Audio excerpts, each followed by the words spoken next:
Il va falloir s'habituer à voir ce type de menu. Un changement de taille pour ce restaurateur qui doit désormais mentionner l'origine de la viande et le lieu d'abattage. Alors là-dessus, on va voir le type de race à viande. Donc on est sur un charolais, on est sur une viande française qui est marquée ici. On a bien sûr le poids, on a bien sûr la date d'abattage, le lieu d'abattage.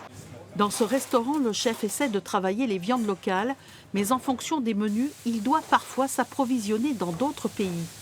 On arrive à trouver des porcs, des cochons noirs qui sont très sympas en Espagne, où on va retrouver d'autres produits comme la Black Angus en Irlande, qui est aussi une très bonne viande. Donc ça, on a le droit de la travailler, c'est pas une faute. Par contre, on donne toute la lisibilité à notre clientèle. Cette mention d'origine est déjà imposée depuis la crise de la vache folle à la viande de bœuf.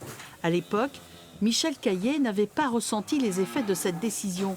Aujourd'hui, l'étiquetage vient d'être étendu à d'autres viandes. Il est donc plus confiant. Dans les restaurants, jusqu'à présent, c'était plutôt flou, la traçabilité. Donc il y a des choses plus précises sur l'origine de la viande qui sont indiquées. C'est vraiment ce qu'on souhaite. Ça va dans le bon sens, ça va dans le sens de la transparence. 50% des viandes consommées hors domicile sont importées, un taux qui s'élève à 60% pour la volaille. Par cette décision, le gouvernement souhaite favoriser les circuits courts, une mesure appréciée par les consommateurs. Si j'ai le choix, je préfère effectivement une viande de région que je vais connaître, effectivement, et où on sait que nos producteurs sont soumis à une réglementation et à une traçabilité de leur élevage. En tant que consommateur, ça nous satisfait bien évidemment, ça nous rassure sur la qualité du produit.